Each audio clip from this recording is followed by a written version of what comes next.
To succeed, you gotta do your best. But to win, you gotta be the best. Go, give me the gold. I want the gold. The goal is to be in first place. What up? It's me, Prez, and I'm back at blah, blah, blah, blah. What up? It's me, Prez, and I'm back at you with a real ninja reaction. Got a video here today, and it's called "The Dark and Disturbing Downfall of Howard Stern." Okay, so might be showing my age a little bit by doing a reaction of. I think this is a documentary. I don't know if that's what you want to call it, but we're gonna call it a documentary today. So, well, it's about Howard Stern. If you don't know who he was a radio host back a long time ago, before I was able to watch him. But as a young man trying to explore, just a young man interested in young man things, Howard Stern sometimes showed titties on his show, okay, and had risque people on there. So being a young man trying to see a titty or two sometimes, I liked Howard Stern. So was I a fan? I can't say I really was a fan. I can't really tell you. I probably never caught a whole episode of one of his radio broadcasts, and he like one of the first people who videotaped his radio broadcast. So yeah, so we're gonna get started. Don't forget to like, subscribe, comment, do all that stuff that us content creators ask you to do, but you never do. And if you don't want to do that, that must mean you want to donate. Okay, so if you see I got this Cash App rolling down here, you can go ahead and leave me $2. Just leave me $2. Let me know that you like my content. Okay, so y'all ain't gonna do it. I'm gonna get rid of that. Y'all ain't gonna do that anyway. So let's go ahead and get started. This is The Dark and Disturbing Downfall of Howard Stern. All right, I'm gonna try to only comment and pop in when I need to. Let's go. Howard Stern dominated radio for over 40 years, earning nearly $1 billion while developing a reputation as the biggest shock jock of all time. But the term shock jock is simply not strong enough to describe the absolutely atrocious, wicked, and downright degenerate behavior he has exhibited on his show. From blatant racism to suggestive language about minors, to public humiliation, and even toying with deceased human remains. There is nothing, and I mean absolutely nothing, that Howard won't joke about. If you think there is a moral line that can't be crossed, Howard has skipped 100 yards past it. But recently we have learned that Howard is not proud of his legacy. He is disgusted by it. The changed man has reflected on his problematic past in therapy, and today sees himself as a progressive beacon of moral righteousness. He don't want to. He want to make money still. Okay, you can't even play his replays nowhere. Maybe just off of the temperature of the times right now. So of course, he is disgusted of how he used to act because you can't really monetize it no more. If he was still making money, he wouldn't give a fuck. Howard doesn't want you to look into his past because you might find out that his words and actions were always used to protect his giant mountain of gold. So today we are going to dive deep into the twisted world of Howard Stern, the most controversial man in entertainment history. The King Schmaltz Bagel Hour was the name of Howard Stern's weekly comedy show on Boston University's radio station WTBU. However, the show was canceled during its very first broadcast due to a racial sketch titled Godzilla Goes to Harlem. It's clear from the very beginning that Howard had an affinity for controversial humor and was eager to share it on air. Radio was his dream. That's fucking funny. Godzilla Go to Harlem? Oh, shit. I need to find, and the Mount Everest. I need to find that. I will find that. And we're going to go over that. peak of radio was in New York City, so a job there became his ultimate goal. After college, Stern bounced around radio stations all over the East Coast, but eventually landed a stable job in 1981 in Washington, D.C., hosting morning radio at WWDC. Stern knew this job was a big enough resume booster to eventually land him in New York. He knew he needed to be rambunctious to dominate his competition, but he couldn't do it alone. Building a team was very important. He connected with his co-host, Robin Quivers. Stern's team loved Robin's laugh and thought she would be a perfect fit for Howard to riff with. She could serve as an effective counterweight to Howard's often racially charged antics. Management liked the idea of pairing the controversial Jewish guy from New York with the black woman from nearby Baltimore. With his dream team assembled, Stern was feeling cocky, and he let his listeners know immediately that he was not your typical radio host. In his very first broadcast at WWDC, he called the office of Mayor Marion Barry and yelled at the assistant who answered the phone to explain what kind of man calls himself Marion. That's a girl's name, Howard insisted. On the second day, he rang a local high school and proposed that students be given the day off to celebrate his arrival. His on-air stunts forced the station to install a 7-second delay to contain his spontaneous and irreverent outbursts. Just in case they needed to silence his audio. And it took him less than 1 year to get into some controversy. In 1982, an Air Florida jet crashed into the Potomac River, killing 78 people. The very next morning, Howard Stern called the airline and inquired about the price of a one-way ticket from National Airport to the 14th Street Bridge. His unpredictable behavior quickly made Stern one of the top-rated personalities in Washington radio. Yeah, that's funny. That's funny. I'm sorry. When I get to your age, I hope they shoot me. Why am I different from other DJs? Yeah. Because I fart on the air. What? I fart on the radio. Howard joked on everything and everyone equally. No race or religion was singled out. Some people loved it and others hated it. What do you do for a living? Look at this. I just want to say something. A black woman and a white man shaking hands in Washington. Who says there's racial problems, man? Who says there's racial? Get your hand off me! You catch some kind of disease? Come on over here. You're a young person, are you? Or are you impersonating a young person? I'm a young person. You are a young person? You know who I am? No. You ever listen to my show, Howard Stern Show? Yes. You do? You like it? Not particularly. No, what don't you like about it? You're rather crude. I'm rather crude? Yes. Oh, how do you mean? Give me an example. You're rather disgusting, and I don't care to give you an example. Even though Howard was a liability at times, WWDC was impressed with the jump in ratings and offered him an extension in his contract. But Stern's dream was to work in the New York City radio scene. WNBC in New York offered him a 5-year, $1 million deal, so he followed his heart. We're all just getting to know one another. It's beautiful. This is WNBC. It is 7 minutes after 4 o'clock. NBC figured that they'd put me on in the afternoon, increase their ratings, and save AM radio. So we're going to sit here all day, wait for the phones to ring. We have a lot of celebrities who are going to call in. It's going to be exciting, Neil, and this should be quite a momentous occasion. Stern was now in his home city, working his dream job, and with that momentum, he boosted NBC's ratings with ease. But the prim and proper network tried to control Stern and minimize his controversial content. Howard was always quick to make fun of the network he was employed by, which obviously bothered them. There's this one bathroom at NBC. It's down the hall from my office. Every drug user in the building uses because it's the only private bathroom. So now they broke the lock on the door so people can't lock it. I know. So that the NBC security people go in and bust drug abusers. It was this 3-year stretch where Howard was approaching A-list fame. His frequent appearances on Late Night with David Letterman increased his visibility nationwide. I'm kind of strange on the radio, and I'm not a good disc jockey. I don't play records, that kind of thing. Well, now, why is that? Why don't you play the records? Because I basically hate the music that NBC plays. The station was in the toilet bowl before I got there, and if I continued to play the music that they played, it would have been probably dead last in the ratings. Although fans loved him making fun of his own network, he knew it was reaching a tipping point.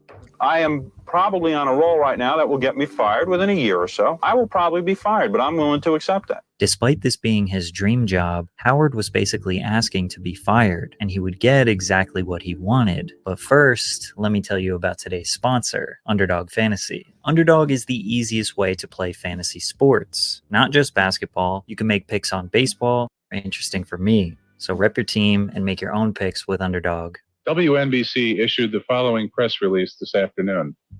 As of today, Monday, September 30th, WNBC has canceled the Howard Stern program because of conceptual differences that exist between Howard Stern and WNBC management. It isn't exactly clear why Howard got fired, since the ratings for his show were through the roof. Some people think it's because of an on-air sketch that he did about bestiality, but it could have just been some uptight executive at NBC that felt Howard was ruining the network's image. I'll tell you the truth. Right now, I am looking for a job. I would love to hear from everyone. My agent is Don Buckwell. Please give me a job. I want to get back on the air in New York. Stern's numbers spoke for themselves. He quickly got another job at WXRK in New York and dominated for years. His appearance on The Tonight Show in July of 1992, where he looked like nothing short of an 80s rock star, was crucial to his nationwide visibility. When Howard is on your show, he takes control and dominates the conversation. On the show, he announced his very first feature film. I'm excited to announce that I have signed with New Line Cinema. What's the name of the movie? What's it about? Well, it's called The Adventures of Fartman. And 2 months after this interview, Fartman would descend from the heavens above as he made his official debut at the MTV Music Video Awards. Allow me to demonstrate I actually remember this. the greatest farting powers of all.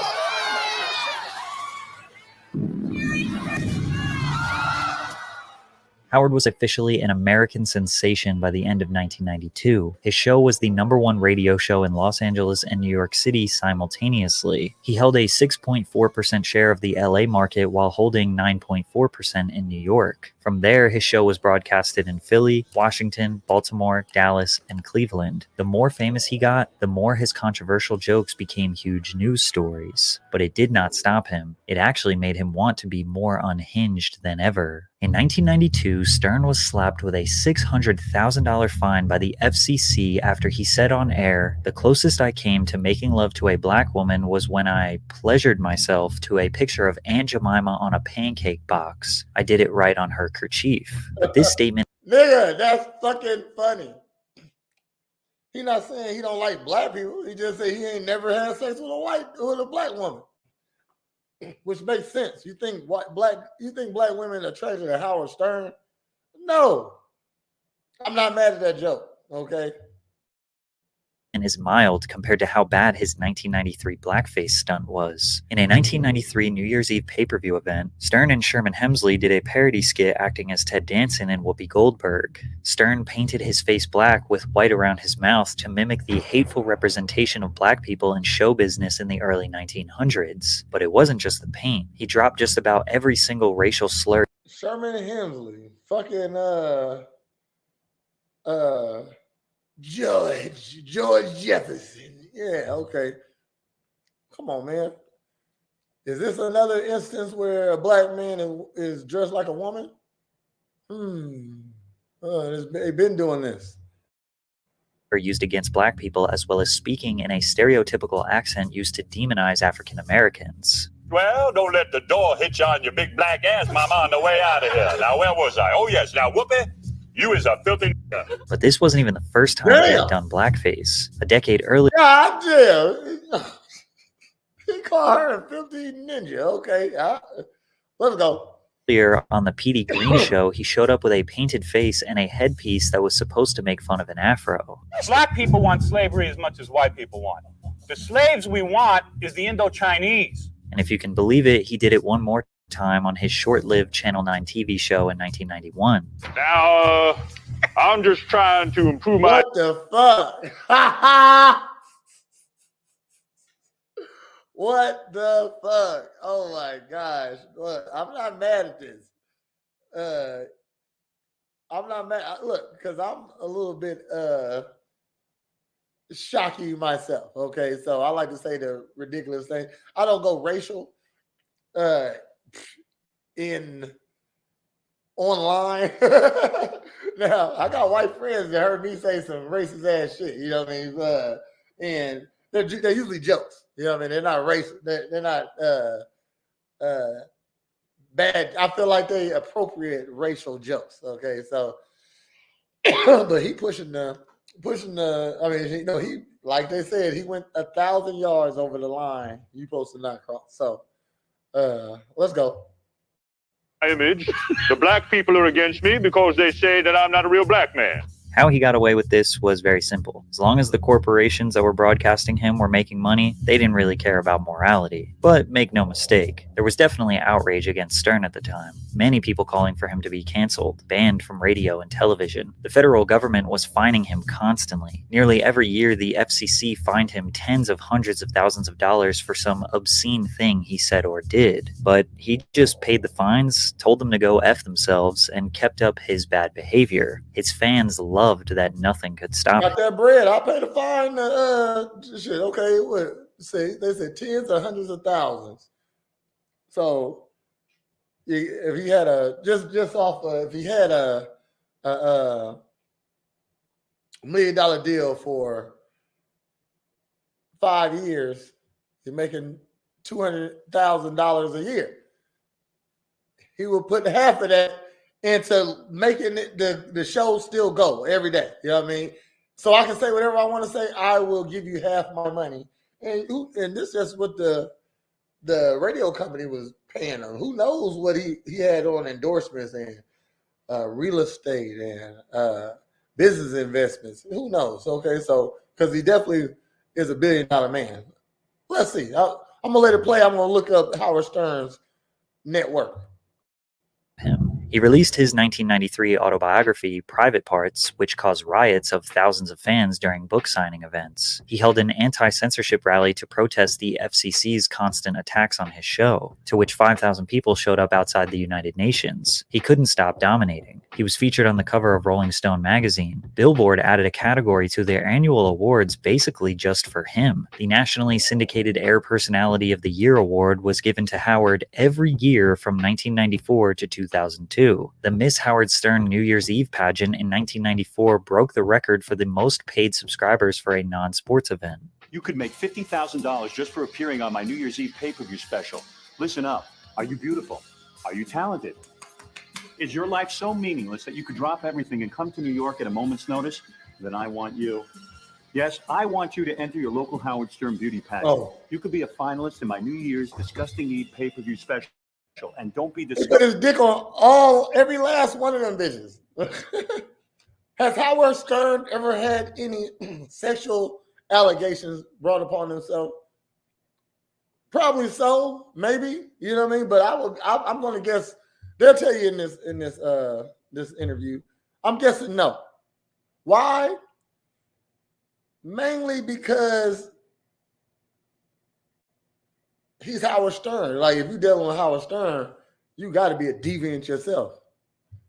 Courage, because here's last year's winner. 400,000 households paid $40 each to tune in, for a pay-per-view gross of $16 million. Howard Stern was the king of all He don't mind paying them fines. media. No matter what platform, what medium, he and his filthy fans were going to dominate. He got so confident he decided to run for governor of New York. He secured the required 2/3 majority votes, receiving 287 of the 381 votes cast, but had to drop out of the race because he wouldn't complete a financial disclosure form required by the Ethics in Government Act. He said, "I've been telling you about myself since the first day I started broadcasting. There's only one fact I never revealed. I never told you how much money I made. I never told you how much money I have in the bank. And the reason I never told you is because it's none of your business." Out of all the horrible things that Howard has said and done, it's interesting that where he draws the line is telling you how much money he makes. And Howard had no intentions of toning it down, but his show was starting to get dark. Deborah Because it's radio. You know what I mean? Back then, pay to play, all that stuff. You know what I mean? So a lot of his income was probably not even legal income. You know what I mean? She was not even saying he a bad guy, as in he commits crimes, but it wasn't ethical income, you know. And they say Howard Stern's net worth is $650 million. I bet it was more at one point. But that's a lot of money. Debbie Tay was a frequent guest on the Howard Stern Show, but fans of the show called her the space lesbian because she would tell stories on the air about her being abducted by aliens and having sex with the female aliens. Miss Tay was showing signs of suffering from mental illness, and her frequent drug use added more stress to her condition. Sadly, in April of 1995, Debbie's boyfriend Chauncey Hayden called the show to tell Howard that Miss Tay passed away from a heroin overdose. Howard then invited Chauncey to the show the next day for an In Loving Memory episode for Debbie. Chauncey brought Miss Tay's cremated ashes in a box to the studio. While Stern did dedicate the show to her memory, he also made some rude comments and remarks, suggesting he would glue her back together, and then asking Chauncey to chew pieces of the bone fragments. Howard then requested the box of her ashes and let the audience know they would be opening Debbie later on. I figured I'd want to see her, so without further ado, maybe open the box and let me take a look at Debbie in her final resting place. So that's Debbie, huh? You're doing weird things. Wait. Debbie wants to say something. Even for the 90s, picking up and shaking human bones Sorry, that's funny. was pretty grim. You could tell the crew was mortified. Dude, I don't know, man. This is really wrong. You think so? Yeah. Debbie would What do you love mean it's this. wrong? Debbie would love this. You know it. What do you mean it's wrong? This is heavy That's metal, Debbie. dude. Look at that. Ow, ow. Let me see. I gotta come over and see Debbie for me. I wasn't ready. I thought I was ready. You want to come over and visit? My knees are getting weak again. Oh man. Oh. There's a lot of her. This is a solid moment. I thought there was. I've never seen a cremated body. I always thought it was all dust. It's like bone pieces. Okay. I think this is of her. You think it's her head? Howard then proceeded to pick up and inspect every piece of bone while speculating what part of her body it was. While all of this unfolded, Debbie's brother and sister, Jeff and Melissa, listened in horror as their late sister's remains were being played with, live on air. This situation prompted the siblings to file an $8 million lawsuit against Howard Stern and Infinity Broadcasting. Initially, the family's lawsuit was dismissed by a lower court, but an appellate court reinstated the complaint in 1998, suggesting that a jury could find Stern had gone beyond the bounds of decent behavior. After extensive legal battles, Tay's family was prepared to settle for approximately $60,000, while Stern's lawyers had initially offered around $30,000. Although lawyers for both sides declined to comment, the terms of the settlement remained confidential. A court source revealed that lawyers for Tay's family were smiling as they left the courthouse. It's clear why many people believe that Howard took this way too far, but defenders blame Chauncey for bringing in the remains and allowing Howard to get his hands on them.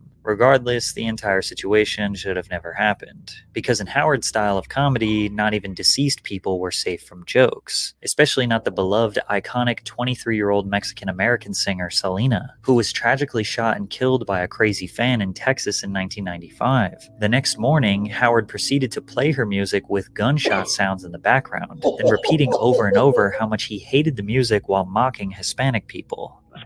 Do y'all see this OJ Simpson head over here? Hey, I'm sorry. This nigga funny. People have the worst taste of music. They really do. They don't like depth. No, they don't like any depth. It's all like, let's dance and pretend that every human being in our country isn't corrupt. Keep in mind, Stern's show was broadcasted in Texas at the time, where Selena was slain. Outrage erupted, with Hispanic leaders in Texas threatening to boycott radio stations that air Howard Stern, but he never apologized, because he stood firm in his belief towards racist humor. You see, if you make ethnic groups, as long as you make fun of everybody and you have a good time with it and they know you're not really, you can tell a racist from a guy who's having fun. But you know what? There are racists who listen to you. I mean, whoever wants to listen can listen and interpret it their own way. I just got to do my own thing. Then you have to talk about responsibility. I have no responsibility. The only responsibility I have is to make people happy, have fun on the radio, and make them listen and laugh. That's my responsibility. Many people believe that Howard is not a racist. He is just someone who loves dark humor. But even people who can understand the appeal of dark humor say that his jokes essentially normalize or justify this behavior. And actual racist people are indulging in his jokes because to them, they aren't jokes. And there is no doubt that Howard's subject matter attracts some of the most vile people in the world. Like in 1997 when a serial killer named Clay called into Stern's show. Okay, Clay, so what happened? How many prostitutes have you killed? 12. And you're wondering why you do it? I have a pretty good idea. Why? I think I just do it for the sense of the power. Howard proceeded to have a 10-minute conversation where Clay admitted to how he slayed prostitutes in the New Orleans area. Clay answered every question precisely, with no hesitation. The FBI contacted Howard after the phone call for a copy of the conversation, but still to this day, we have no idea if it was a skit or not. This middle ground / gray area of not clarifying what is a joke and what is serious played a huge part in Howard's popularity. Over the years, he was establishing a legacy group of reoccurring guests called the Whack Pack. These individuals had a signature trait, skill, disability, or unique personal appearance that made them essentially characters in the Howard Stern community. Some of the most popular were Beetlejuice, Hey, my brothers. Where can an ugly motherfucker get some work at though? For real, for real. I was back. What do you got there, man? I remember Beetlejuice. Nigga, I think he's still alive. Wonder what his net worth is. Hey, my breakfast, bro. What is it? My dinner. Breakfast of Champions. Breakfast and champions dinner. You got a drink there? Yes, my breakfast, brother. Hank the Angry Drunken Like, I know niggas that talk like that. Ain't that he something wrong with him. That's a nigga. Dwarf. So anyway, so you're pretty loaded. What have you been drinking all night? I've been drinking a lot of booze. Yeah? What are you drinking? I drink everything. Eric the Actor, Gary the Look at these motherfuckers. You don't think they are alcoholics? These men that are hideously ugly probably don't get no pussy. Yes, they drink all the time. That's not Howard Stern's fault. Let's go. Bigfoot, Daniel Carver, who was the former Grand Dragon of the Ku Klux Klan, Sour Shoes, Nicole Bass, High Pitch Eric, Good, how are you? And it's not a goof. That's his voice. It's my real voice. Yeah. And you've never gotten laid. Never got laid before in my whole life. Right. Crackhead Bob, Alcoholic. among dozens of other Whack Pack members. Fans believe Howard's content with the pack was his best work. They loved these people. Sure, they were laughing at them, but they were also laughing with them. And they all seemed to be having a good time. Howard was now a 20-year veteran in the industry, and it seemed like nothing could stop his momentum. Stern signed a deal with CBS to host the Howard Stern radio show on television. When he first launched, 79 stations carried the show, and they were rating 81% better when his show was on their station. But eventually the graphic content caused over 60% of the TV stations to stop airing the program over the next 3 years. It's not that he was any more controversial than before, we were simply in a changing world approaching the 2000s. And just before the turn of the century, Howard's comments on the Columbine High School shooting could be his biggest controversy of all time. The Columbine High School shooting occurred on April 20th, 1999. Excuse me. Beetlejuice net worth is only 200,000. Well, of course, he wasn't that important, but okay. In Columbine, Colorado, 2 students, Eric Harris and Dylan Klebold, carried out a mass shooting at their high school, killing 12 students and a teacher, and injuring many others. The 2 then removed themselves from the planet. The Columbine High School shooting, nearly 30 years later, still remains one of the deadliest school shootings in U.S. history. And in true Howard Stern fashion, the day after the shooting, he was talking about it on his show and had some very interesting things to say. There was like really good-looking girls running out of there with their hands over their heads. Yeah, I think the bomb teams are still working. Did those kids try to have sex with any of the good-looking girls? They didn't even do that. At least if you're going to go yourself and kill all the kids, like, why wouldn't you have some sex? Yeah, I would think that I would want some sex.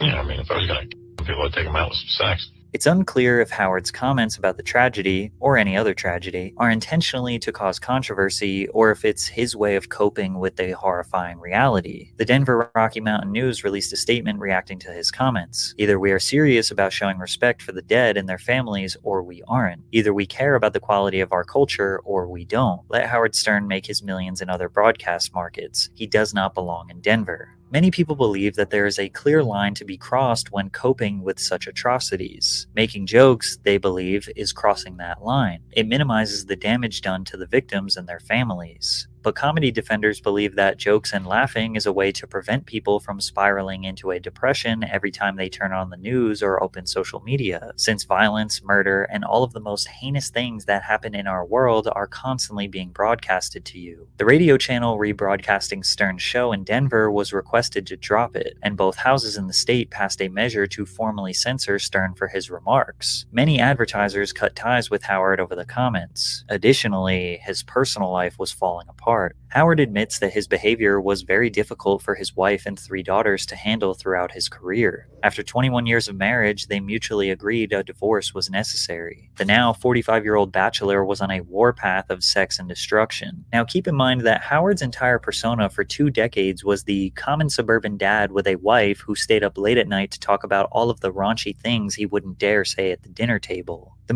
majority of his fan base were probably men who would never admit to their wives they actually love Howard. Now he was just another multi-millionaire celebrity who was sleeping with different models every night. His image was ruined. His show was losing its creativity. Ratings were dropping exponentially, which led to some of the lowest moments in his career. In the year 2000, Howard seemed to start an obsession with the then 14-year-old Full House stars Mary-Kate and Ashley Olsen. While on his show, Howard started to share a story about having his 7-year-old daughter over to spend time with him. Looking for activities, Howard suggested a recently released Mary-Kate and Ashley movie for him and his daughter to watch together. He then goes on to make blatantly suggestive comments about the twins. Remember the 2 little girls from Full House? Sure.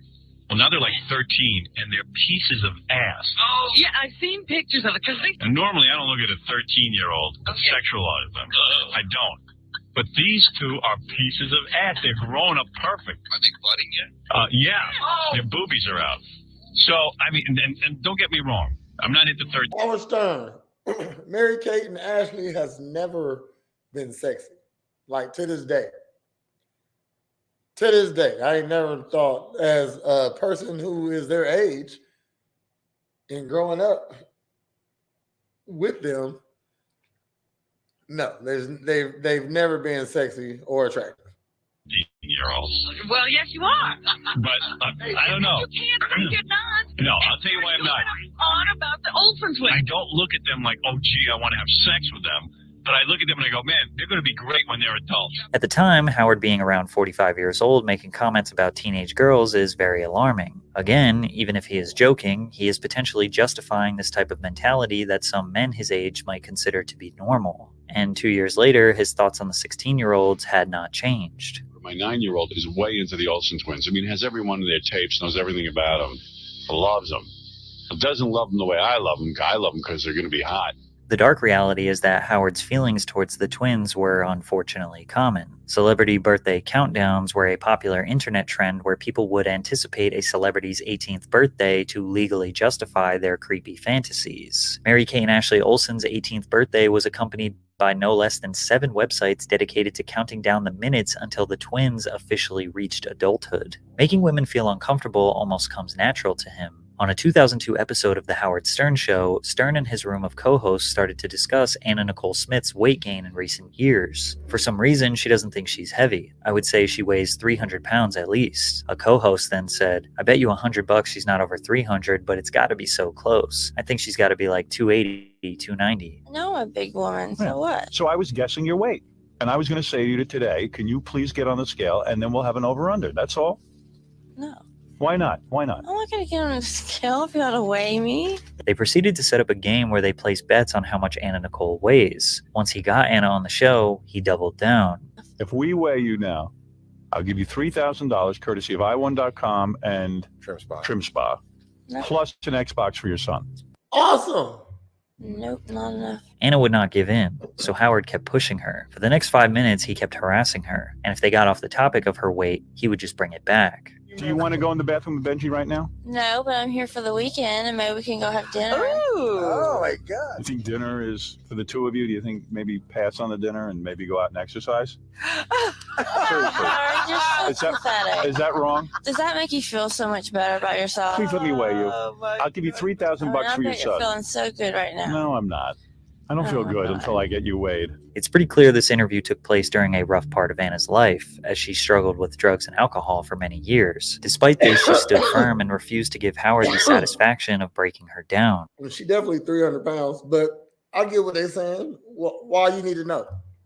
Luckily for the fandom, Howard added a new consistent member to the show, Artie Lang, who was a stand-up comedian and huge fan of the show. Artie was a breath of fresh air for fans, as he represented the common man and average Joe persona that Howard lost. Artie was a self-admitted drug, alcohol, and food addict who also suffered from depression. His ability to make jokes and laugh away the pain made him connect with the millions of average men listening at home. Artie and Howard became good friends and exhibited great chemistry on set. They had another brief run of shocking content that the fandom loved, such as the Butterface pageant, which was a beauty contest where women would put a brown paper bag over their face and only showcase their bodies. A panel of judges would rate them 1 out of 10 and then rate them again on their face once they removed the bag. The worse the face, the higher the score. So in theory, the ugliest woman would win. It's mind-blowing, some of the women that they called ugly, especially when you consider Hey, they showed up. They knew they had a bad body and an ugly face.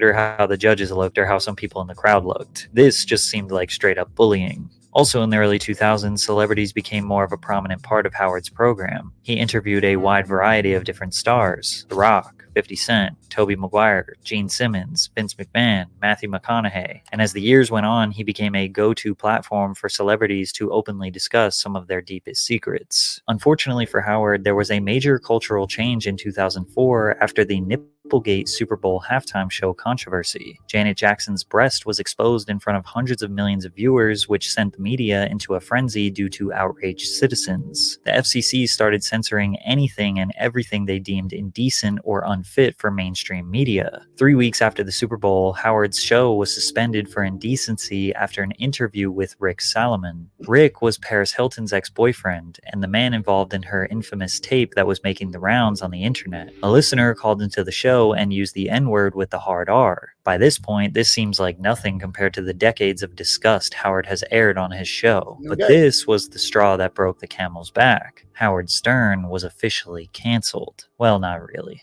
Double check and make sure you're subscribed to the channel. Later in the year, Howard announced the signing of a 5-year, $500 million deal with Sirius Satellite Radio. Satellite radio is not mandated by the FCC, so his battles with the government are officially over. Granted, the viewership would decrease significantly since viewers have to pay a fee to access satellite radio, but Howard had secured a die-hard fan base during his career, and millions of those fans bought subscriptions to the radio just for him. This was a rebirth for Howard. He now has a wide open door to I say. remember when this happened too.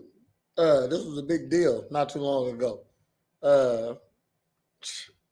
Big deal. Sure. I wonder why he has had such a change of heart. You know what I mean? I get it. You know, now you're older. You see, you was like just a wild boy back then. Okay. But what you did was important. Okay, like without him, somebody else would have did it. Definitely. So Howard Stern, don't be sad, don't be mad at yourself. All right, I ain't mad at you, and I heard some racist shit out of there, but at least it was funny racist shit. And do whatever he wants with no repercussions, and as we know, Howard will take that to a level nobody could ever imagine. Allow me to introduce the It's Just Wrong show, easily the most abhorrent segment he has ever done. The It's Just Wrong show had just 4 episodes: father-daughter, brother-sister, mom-son, and mother-daughter. Though real-life family members would have to answer trivia questions for a chance to win a cash prize of up to $10,000. But if they answer the question wrong, the male counterpart would have to take off a piece of their mother's, sister's, or daughter's clothing. The winner was the one whose partner is the last to get completely naked. Sometimes this was fathers undressing their adult daughters completely nude, or brothers undressing their little sisters nude in front of everyone in the studio and to the millions watching at home. If you think it can't get worse, it does. Near the end of the show, let me say this. If they're signing up for it and it's on satellite radio, this is something you have to pay to watch to see. I'm not saying what the real problem is. He's probably going to tell us what the problem is. Like, I would never undress my sister, but I definitely would watch somebody else undress their own sister. Hey, my sister. Usually when everyone was naked, Howard and the crew would start throwing around money saying, There, Valerie, as much as I'd love to hand you over the money, I mean, you wouldn't let your father spank you for $3 grand, would you? For $3 grand? Yeah. Naked over his lap? That would be really bizarre, wouldn't it? Yeah, that would be that would be a little too much. Or in one episode, he paid sisters to let their brothers get a handful of their breasts. Now, these were all consenting adults. Wow! Okay, now it's getting crazy. Okay, just taking off the clothes or something else. Wow. who knew the rules of the game and went into it knowing the rules of the game. Some of those creepy dads seem to like the game a little too much. However, it just goes to show how desperate some people were to earn money, willing to humiliate themselves on camera for the entire world to see. Sadly for his Where are they now? fans, but possibly good for the rest of humanity, Howard Stern finally started to tone down his content. Many people believe around 2009 or 2010 his glory days were behind him. He was done with the overly raunchy and edgy skits. The Whack Pack would not make regular appearances, nor was he trying to introduce new characters for the fandom. His beloved co-host Artie Lang was struggling harder than ever, using hard drugs, going to rehab, relapsing, and starting all over every few months. His battle with depression almost ended everything in 2010. What the fuck? Now, I remember Artie Lang. I'd never seen this picture of him or him looking like that. I remember him at how he looked a long time ago, how they just showed him in the first segment. And wow, that don't even look like him. Although Howard wanted to support his friend, What the fuck is wrong with his nose? Y'all just saw the difference between that one and this picture right here. he didn't feel like letting him back on the show would aid in his recovery. Fans believe once Artie left, the show wasn't worth watching anymore. And this was sort of confirmed in a 2013 staff meeting that was leaked online, where fans came to the conclusion that Howard was not even close to the crude-humored legend he used to be. In the meeting, he berated his staff for over an hour on all of the things that they were doing wrong. Howard did not want them coming up with funny content and skits like they used to. Instead, his entire focus and goal was to convince more A-list celebrities to come onto his show. We've had people like Billy Corgan come in, their album goes into the top 10. We've had books that have gone into the top 10. We're pretty amazing. But nobody knows it. We're now on satellite radio. And now that we're in satellite radio, we're in sort of our own little protected bubble. But what's happening is people are forgetting that this is the best fucking medium for any guest to be booked on. Whether they're in the field of books, whether they're in music. Look at what we do for guests. We have a news department that actually promotes them after they're in. We play their shows over multiple times. Howard mentioned that his 23 million paid subscribers, these extremely loyal fans, should be used as a marketing tool for celebrities. He noted how celebrities' publicists beg to be on Oprah, Jimmy Kimmel, and competing interview shows. Howard wants his show to be the #1 destination for celebrities to do interviews, promote their work, or whatever business they're pursuing. Finally get the artist up here, and they walk into the radio station, and we look like, some people around here look like zombies from Walking Dead. We look like a college radio station. We look like we have homeless people working here. And I got to tell you something, it's off-putting and scary. It's mind-bending to imagine Howard Stern being concerned about the way his employees dress when just a few years ago he was making fathers undress their daughters entirely nude for money. Guy spends That's the entertainment part. The business part needs to look like business. 30 years unmercifully bashing people and then blames his staff when celebrities don't want to come on the show. Total fraud. Howard 20 years ago would have made fun of the guy he became today. He claims now that he is a reformed, changed man. That interests me zero, being as dirty as I want to be. In his book, he writes about regrets for some of his past behavior, saying he was self-absorbed and had a hard-ass pose that no longer works. He doesn't even want people to read his other books, including the 1993 bestseller turned blockbuster, Private Parts. It just doesn't represent me anymore, so it's hard for me to go back and look at it. Those books... I remember the Kubasa fucking scene. Oh my gosh. Epic. They could be hurtful, and they were a little too intense. At that point, my attitude was it was a scorched earth policy. I'm going to blow you out of the water. I'm going to be pure id, and bam, let it all out. That was my approach. Howard says that he learned through therapy that he was hurting all those years. He was a jester, someone desperate for attention and status. He says he doesn't love the man he was, but he loves the man he is now. In the late 2010s, he started his mission to break the stigma regarding men's mental health. It was only a matter of time before people started digging through the skeletons in his closet, especially after he tried to deny his previous use of the N-word. John, you use the N-word a lot. You said really? I used the N-word. Yeah, you did. Wait a second. Hold on. I before do. you I say remember that. it. Whoopi, hold on. Wait. No, we had a guy on from the Ku Klux Klan. Yes. Who very freely used the N-word. Yes. And my belief was, hey, Say it out in the open. Yes. And I didn't use the N-word. Let's be very clear. During the pandemic, Donald Trump Jr. tweeted an old blackface video of Howard Stern demanding him to be canceled. Howard responded with, "There's nothing new here. We all knew I was the craziest MFer on the radio." He continued, "I never did anything behind the scenes. I did it right in front of your face." Howard did not apologize, but he doesn't feel good about his behavior. "I cringe when I look at myself 30 or 40 years ago, and that was 27 years ago. I go, guess that's something to be like not proud of, but maybe even proud of. Like, shit, I didn't talk about other races behind their back. I said what I thought about them in front of their face, and it was all in good humor. You know what I mean? He might use stereotypes. I'm not for Howard Stern. I'm saying he definitely offended some people. I'm not offended. You know what I mean? Even racist people, like they have to. You have to let them offend you to be offended. You know what I mean? So if somebody who don't like me saying bad things about me, why would I be offended? I'd be offended if they did like me and I like them, and then next you know it, they hit me with the hard R N word. Oh man, I feel bad. Might bust a nigga head open. You know what I mean? So I get it. I can't stand it. Am I a bad guy? I don't think so. Keep in mind that 27 years ago, Howard was 43 years old. After this controversy, Stern started championing the vaccine and demonizing anyone who didn't get it. When are we going to stop putting up with the idiots in this country and just say, it's mandatory to get vaccinated?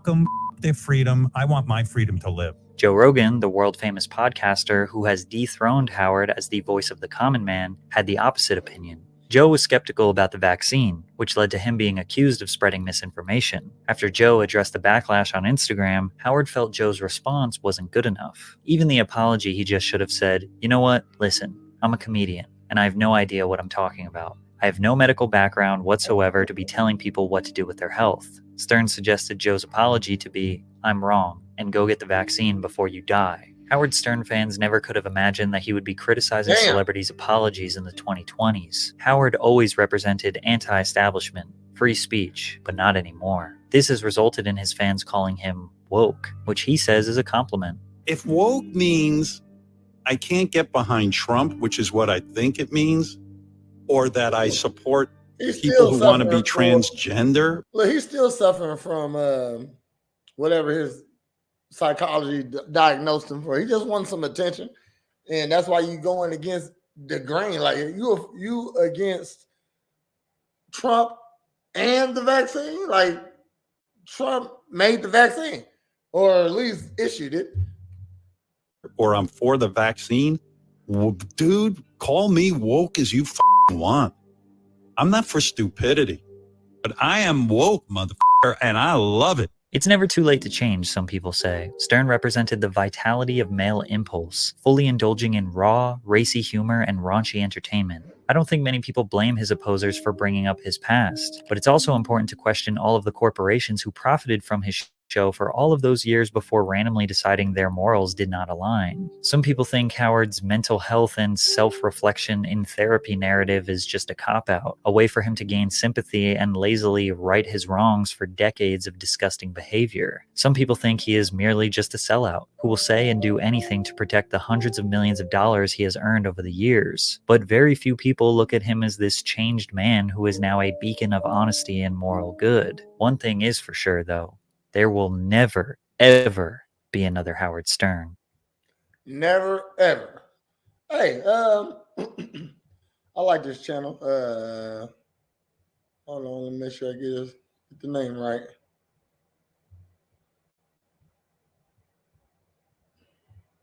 Patrick CC. I don't know what the CC means, but very good channel. I watched a couple other videos, and I know he do very good editing. So I checked him out. And I checked out this. So I saw this pop up. I saw I like to know a little bit about Howard Stern.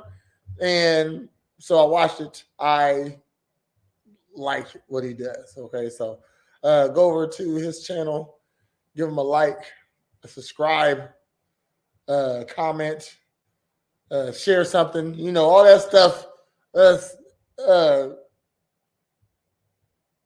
what am I? Content creator. All that stuff those content creators actually do that you don't do. So go ahead and do that for once in your life. Also, leave me a like, a subscribe, a comment, something like that. Hope you enjoyed my reaction. I tried not to interrupt too much because it's a long video, so I'm pretty sure you want to actually learn something about Howard Stern. So, like I said, go ahead and like, subscribe, comment, do all that good stuff that you don't do when I ask you to do. Just do it for the first time. How about that? Leave me a comment. Leave me a Cash App if you don't want to do none of that stuff. You want to be a hater, okay? You're not going to give it to me anyway. So, but let's go ahead and get up out of here. Y'all have a great day. And thanks for tuning in. Appreciate you. Holla. Oh. Wrong song. Damn it, Prez. I'm going out on this one. I'm going out on this song. To succeed, you gotta do your best. But to win, you gotta be the best. Go, give me the gold. I want the gold. The gold is to be in first place on my